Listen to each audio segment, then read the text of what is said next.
My name is Mike Davis, Your Honor. And you, ma'am? My name is Linda Harrison, Your Honor. All right, Mr. Davis. What is your claim today, Your Honor? I'm here because Miss Harrison, she is a landscape designer. She owes me $3,000 from my backer. She was supposed to build a new garden and a new patio. She took my money and she abandoned the job. Abandoned the job. Is that right? And why do you believe she abandoned it? I hired her, Your Honor, for a complete backyard renovation. We had a plan, a blueprint, a written contract. I paid her a $3,000 deposit, half of the total price. She worked. She worked for a month, and then she just stopped. The yard. It is a disaster. It is half finished. She won't. She won't return my calls. And I want my money back. Miss Harrison, what do you have to say about this, Your Honor? He is not telling the truth. I did not abandon his project. I stopped working because he was impossible. He kept changing his mind. He kept adding new things. He wanted a waterfall. He wanted a fire pit. Things. Things that were not. They were not in the original contract. I told him. It would cost more. I gave him a change order. A change order. He refused to sign. He told me, just build it. I'll pay you later. He was not. He was not a good client. Mr. Davis, what is your response to that? Did you change your mind, Your Honor? I was just trying to improve the design. I was just trying to make it better. She's the professional. She should have told me that it would cost more.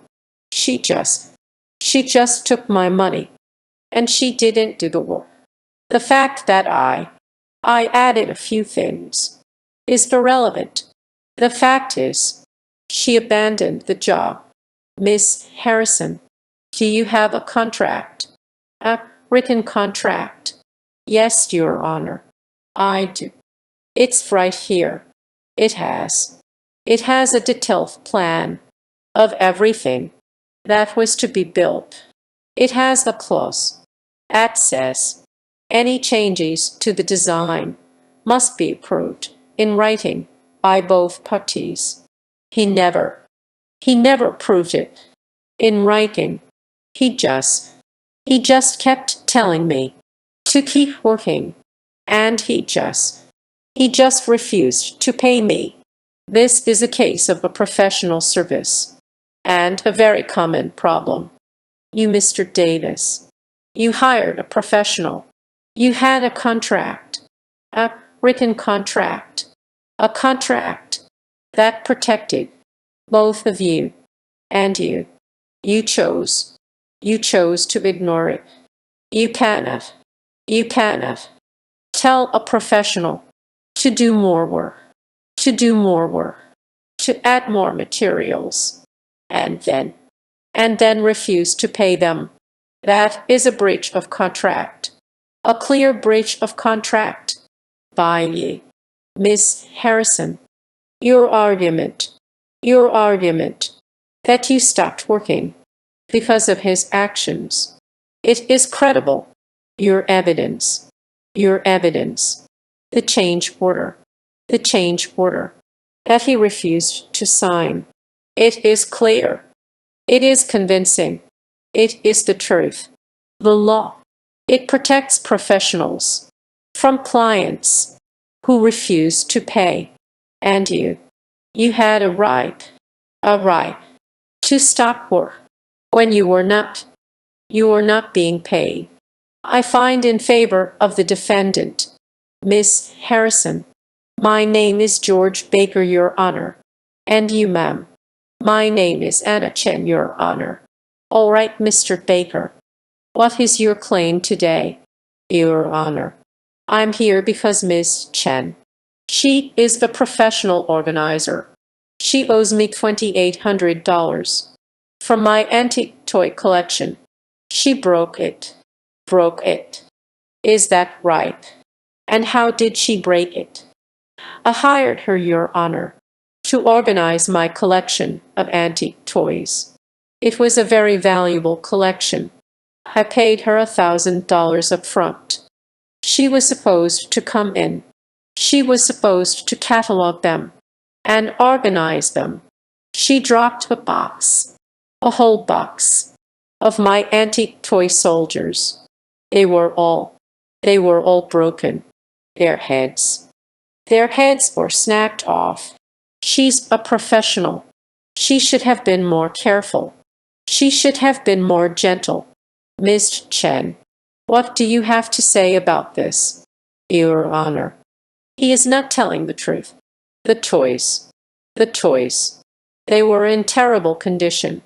They were very fragile. I told him that there was a risk of breakage. I have a contract, a written contract.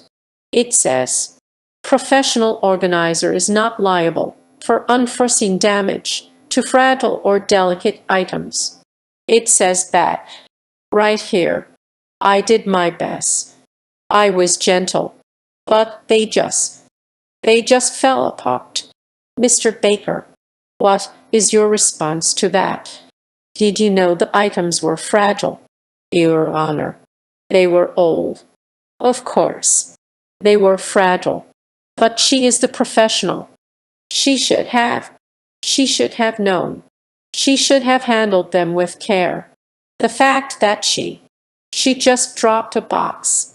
It is negligence. She's a professional. She should have been more responsible. The fact that I hired her. It was to protect them. And she just made it worse. Miss Chen, do you have any proof that he knew the items? They were fragile. Yes, Your Honor. I do. I have a text message from him. It says, don't worry about the collection being in a bit of a state. I know they're old and fragile. See, he knew they were fragile.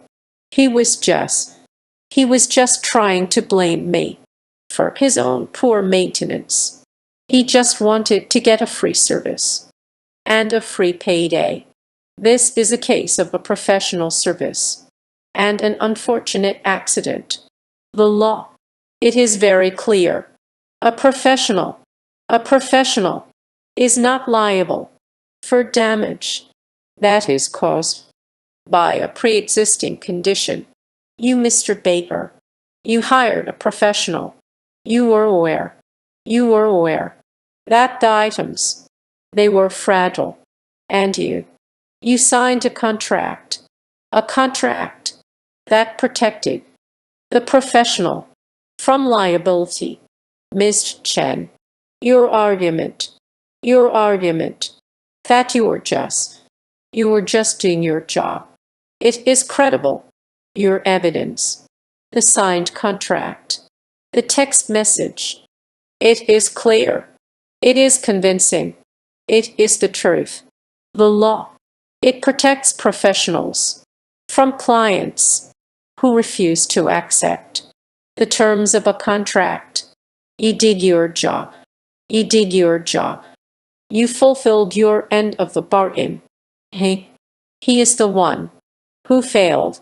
He is the one who is responsible for his own property.